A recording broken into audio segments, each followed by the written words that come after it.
Dear students, earlier we had studied four stanzas of the poem The Inchcape Rock, which was written by Robert Southey.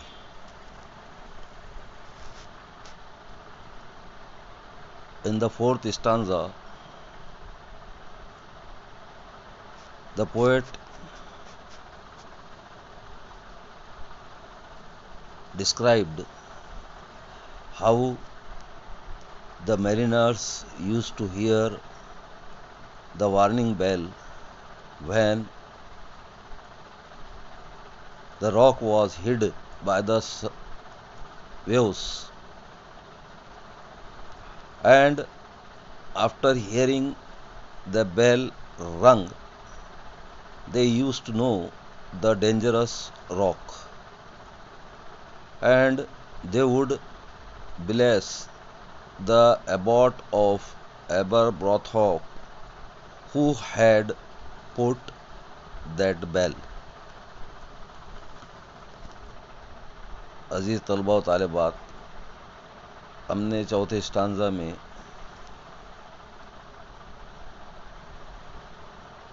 ये बात जानी कि किस तरह से एबरब्रोथॉक की लगाई हुई बेल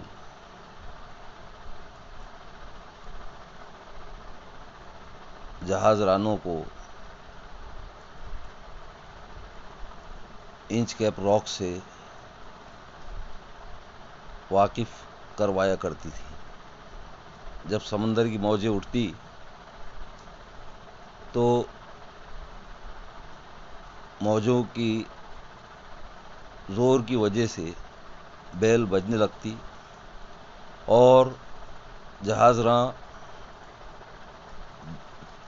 जान जाते कि वो ख़तरनाक चट्टान के करीब थे, और इस तरह से वो उस चट्टान से अपने जहाज़ को महफूज रखते और एबॉट ऑफ एबरथॉक को, जिसने कि वो बेल लगाया था, दुआएं देते हुए निकल जाते। Now look at the fifth stanza on page number 105. The sun in heaven was shining gay, all things were joyful on that day.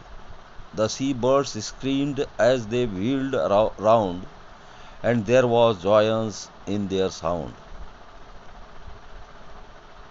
Look at other stanzas too. First, I read aloud. The buoy of the Inchcape bell was seen a darker speck on the ocean green. Sir Rolf the rover walked his deck, and he fixed his eye on the darker speck. He felt the cheering power of spring. It made him whistle, it made him sing. His heart was mirthful to excess, but the rover's mirth was wickedness. His eye was on the Inchcape float.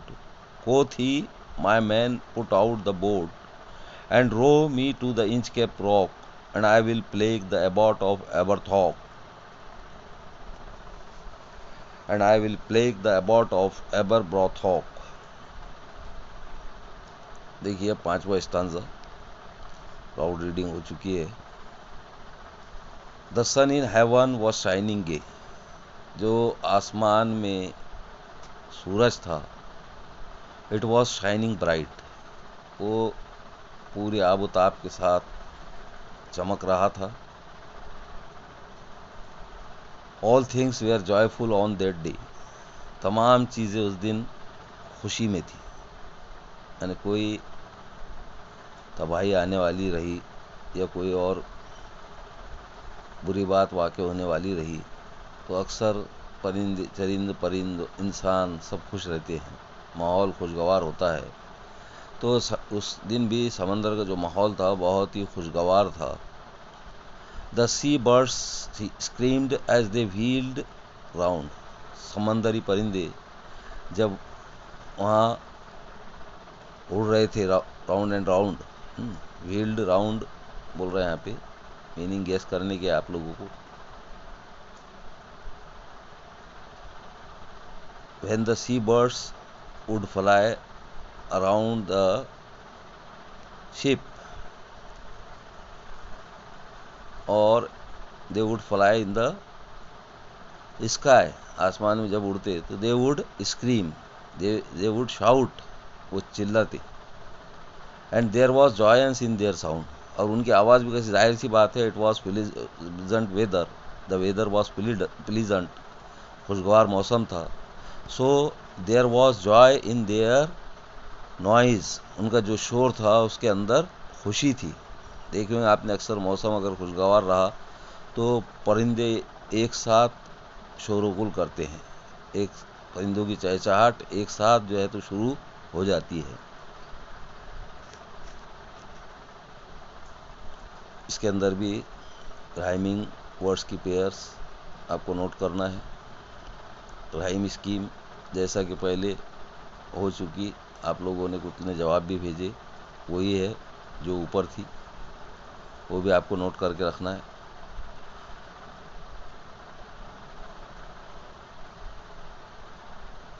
उसके बाद का stanza देखिए, the buoy of the Inchcape bell was seen, the darker speck on the ocean green. जो Inchcape bell थी उसका जो floating object था, घंटा जो था, ये जाहिर सी बात है वो लटका हुआ था, वो जब समंदरी मौजें उठती तो वो फ्लोट किया करता, हिला करता था, मौजें उठती उससे टकराती तो फ्लोट किया करता था, तो वो जो है तो नज़र आ रहा था। अभी चूँकि मौजें उठ नहीं रही थी, ले थमा हुआ था, लेकिन वो नज़र आ रहा था। और किस तरह से नज़र आ रहा था समंदर में, darker speck on the ocean green, green ocean पर एक सियाह दाग की मानित दूर से ही नज़र आ रहा था। Sir Ralph the rover walked his deck, sir Ralph the rover जो है पायरेट, ए सी पायरेट, समंदरी कज़्ज़ाक, समंदरी लुटेरा, तो sir Ralph the rover walked his deck, वो अपने डेक पर था, अरशे पर था, जहाज़ का जो अरशा होता है ऊपरी हिस्सा, गैलरी नुमा, टेरेस नुमा, तो उसके ऊपर जो है तो वो वॉकिंग कर रहा था। And he fixed his eye on the darker speck, और क्या हुआ, he caught sight of the Inchcape bell और द डार्कर स्पेक, और डॉट, जो डार्कर डॉट था उस पर उसकी नज़र पड़ी, उसने अपनी नज़र उसके ऊपर फिक्स किया।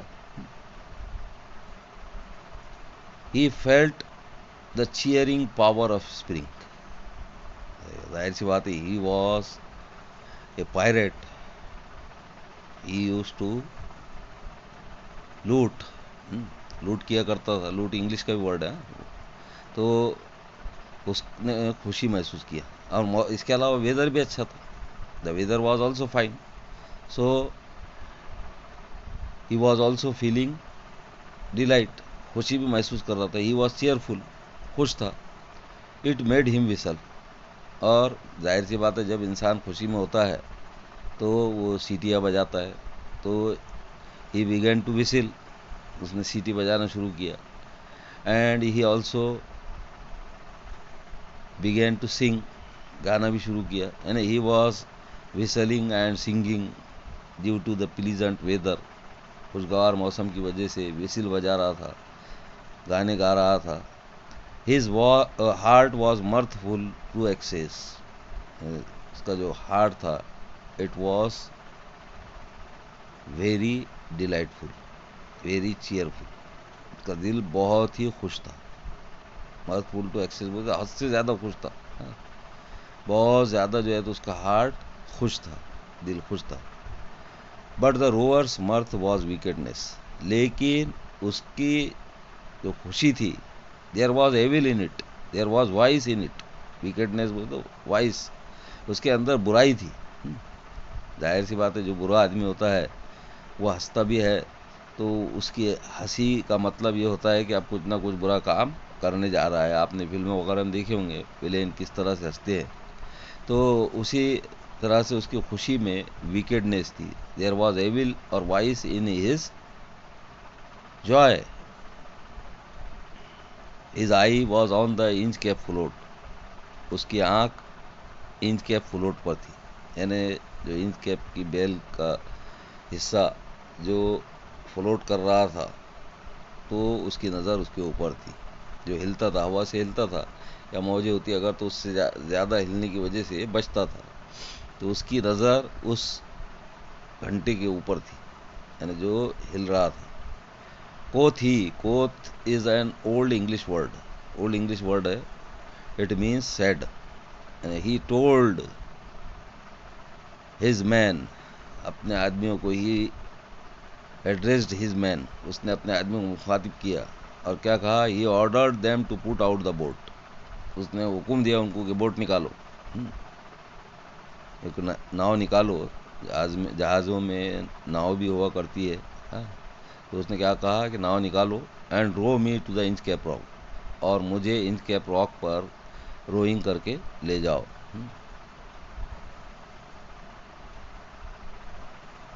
And I will plague the abbot of Aberbrothok, और क्या कहा उसने कि मैं वहाँ जाकर जो अबॉट ऑफ एबरथॉक है उसको तकलीफ़ पहुँचाऊँगा, यानी एबरब्रोथॉक ने जो बेल लगाया है मैं उसको उखाड़ूंगा और उसको तकलीफ़ पहुँचाऊँगा। And I will plague the abbot of Aberbrothok, मैं अबॉट ऑफ एबरब्रोथॉक को तकलीफ़ पहुँचाऊँगा।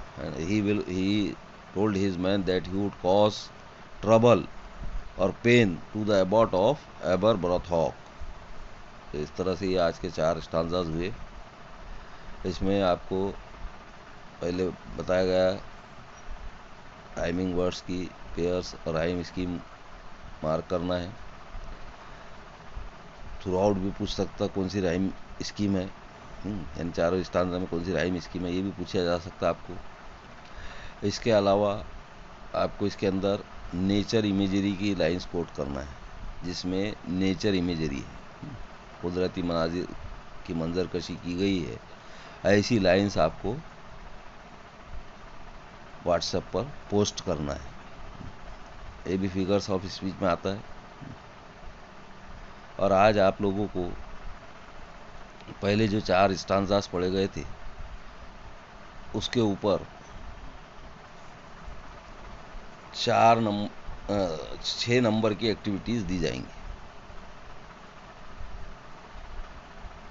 वो एक्टिविटीज़ आपको व्हाट्सएप पर ख़ास तौर पर सभी स्टूडेंट्स जो भी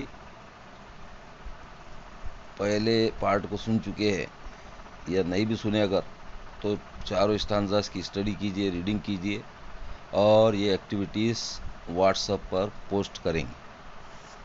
आज इतना ही, बाकी आइंदा। खुदा हाफिज़।